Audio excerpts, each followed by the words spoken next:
Today I'm going to be talking about advertising in the military and how that can generate new recruits. So first I'm going to talk about the budgets and statistics and how effective has the advertising been so far. So the 2020 budget for advertising, recruiting, and examining, which are the three components which make up creating recruits and like helping people to get into the military, is $1.8 billion. Um, you can see here in this graph that the Army currently has the most money uh, for their advertising with $901 million.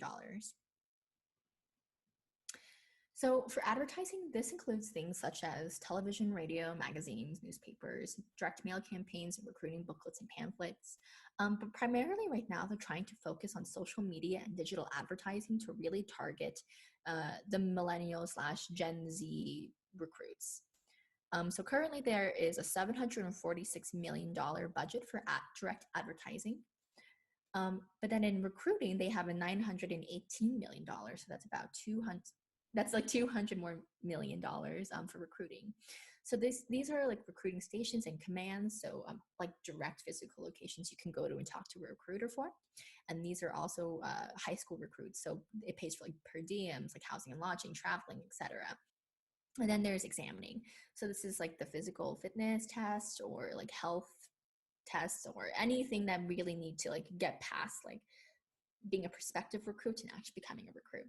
And for this, there's 189 million. It's actually usually lower. However, currently they're trying to move to a more modern technology system rather than just paper. And so that's why there's an influx currently of 189 million versus what they had before. So currently you can see that recruiting was where the most of the money for this budget is reflected in. But the DoD, the Department of Defense, does not require that the military branches measure the performance of their advertising, but some branches do, such as like the Marines. But they don't have the means of actually showing the effectiveness of their advertising. They just don't have the means to do so. And the Army collects data, but it seems to be unreliable. And that could be due to a various number of reasons, such as not measuring everything exactly the same or recording the same information correctly. So we can see here that this is how lead generation works more or less, and how leads can go formed to contracts. So in the Army, it takes 120 leads and contracts to make one accession, which is one recruit. For the Navy and Marines, it's a little bit less, but it's still quite a lot of numbers. It's quite a substantial amount of people just to only get like one person to be an actual recruit. So we're going to be talking about where they mainly do this, which is in high school recruiting. And actually, the military targets more poor neighborhoods in high schools because they are able to really target this audience because they show them different benefits that they can receive that they might not have otherwise been able to be provided with.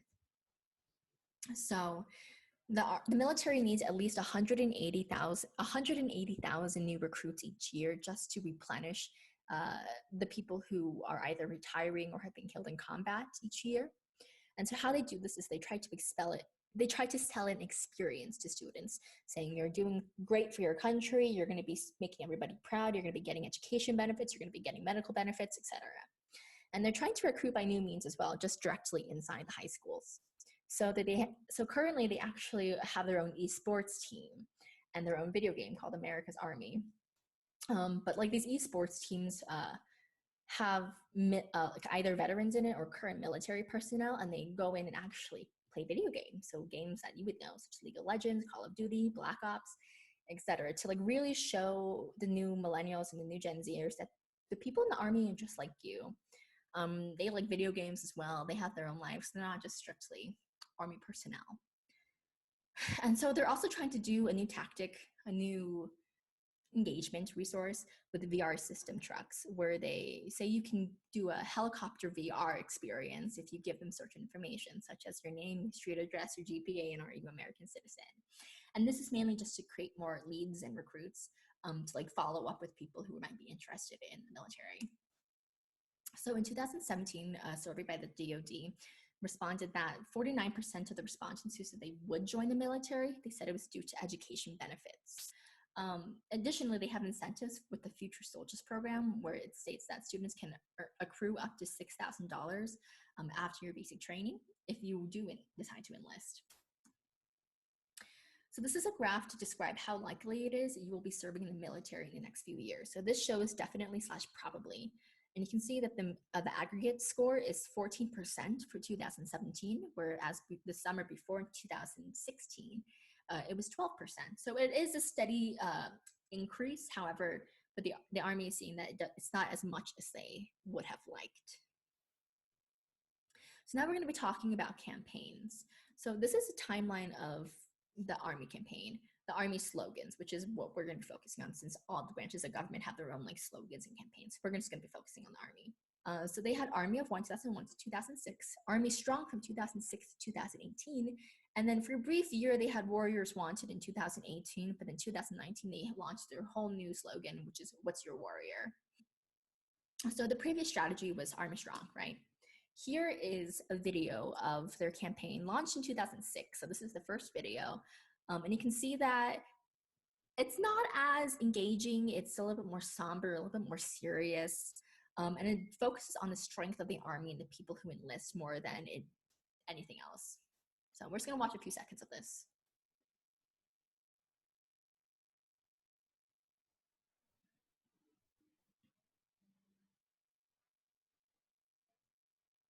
So what this ad is depicting is like real life people and what they're doing and kind of like their jobs essentially, but more like teamwork, more united, and the vigorous kind of training that you would have to go through in order to be in the military.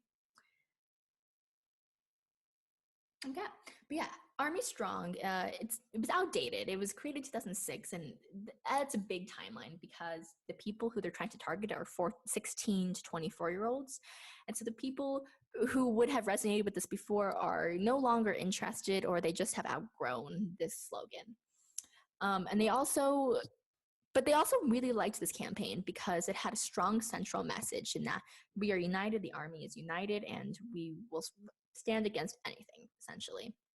But currently, they have a new strategy, which is What is Your Warrior? So you can see here, it's very focused, showing the diverse skill set. We have an Army man, we have a man in Moss, we have a scientist. Sorry. Okay, so this is the new ad for What's Your Warrior? And you can see this is a lot more high tech, a lot more cool in terms of like budget and graphics. But what it's really trying to show you is the breadth and depth of roles the U.S. Army offers. It's trying to show the unique, diverse skill sets that you can come together, that you can create and will come together to form the most powerful team on earth.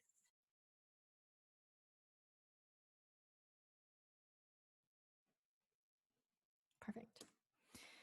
So the mission statement for this new campaign is to, 1, engage people who want to make a positive difference, and to 2, educate the Gen Zers and millennials of what the Army is beyond active combat, which they probably would have gotten from video games such as Call of Duty or Black Ops.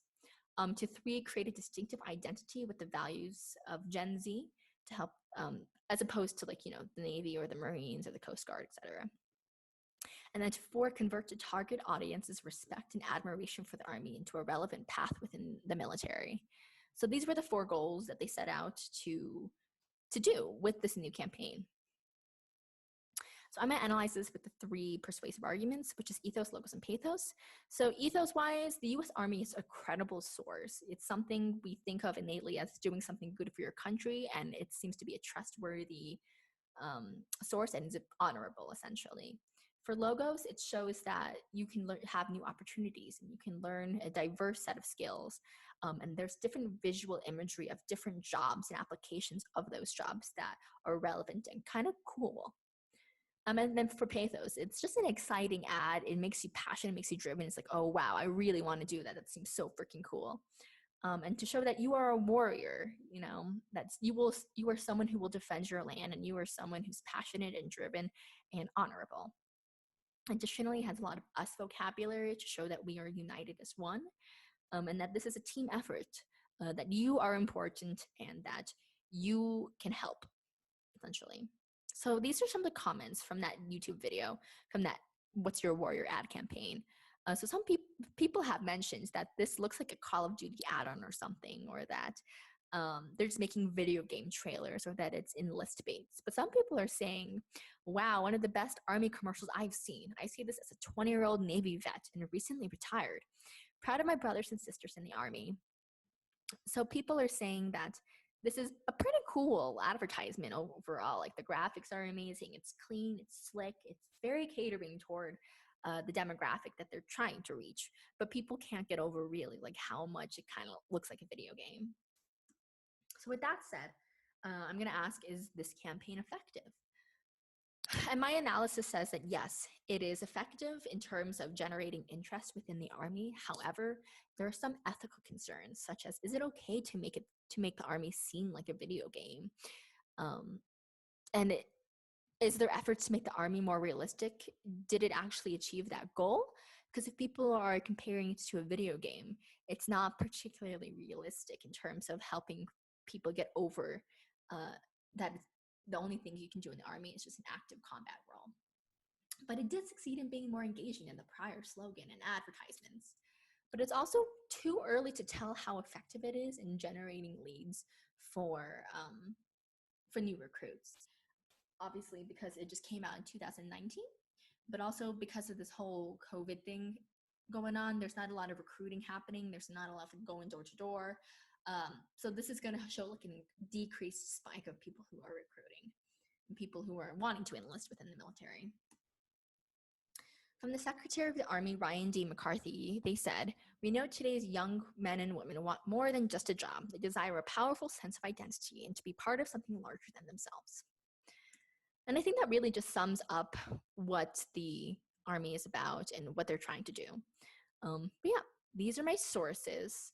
And I would love to answer any questions you guys have, like either in the comments or private messages. I'm not sure how Professor Werner would like to do this, but I hope this was an enlightening presentation and that you learned something about it, and it's kind of cool. So thank you.